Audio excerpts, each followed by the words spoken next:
Jangareddygudem area ఆసుపత్రిలో గత 5 రోజుల క్రితం ఆత్మహత్య చేసుకున్న డయాలసిస్ టెక్నీషియన్ సుధాకర్ మృతిపై పోలీసులు మీడియా సమావేశం నిర్వహించారు.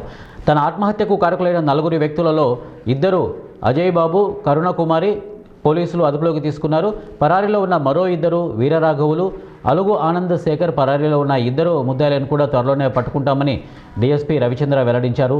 అరెస్టు చేసిన 2 కరుణకుమారి, అజయ్ బాబుని కోర్టుకు తరలించారు. ఇదే కాకుండా ఎవరైనా సరే పొరపాటున ఇలాంటి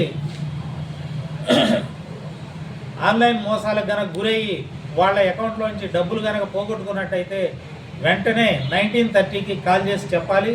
1930 ఇది సెంట్రల్ గవర్నమెంట్ ప్రవేశపెట్టినటువంటి ఆన్లైన్ పోర్టల్.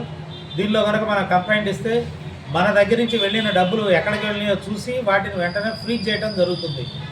మనం కనుక వితిన్ 1 అవర్లో మనం కంప్లైంట్ చేయగలిగితే అది దాదాపు పూర్తి అమౌంట్ని ఫ్రీజ్ చేసేదానికి అవకాశం ఉంటుంది.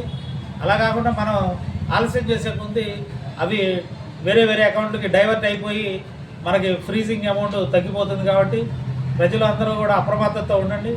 ఎక్కడైనా సరే అనుమానం తగిలినప్పుడు వెంటనే 1930 ఈ నంబర్కి గుర్తుపెట్టుకోండి. తప్పనిసరిగా 1930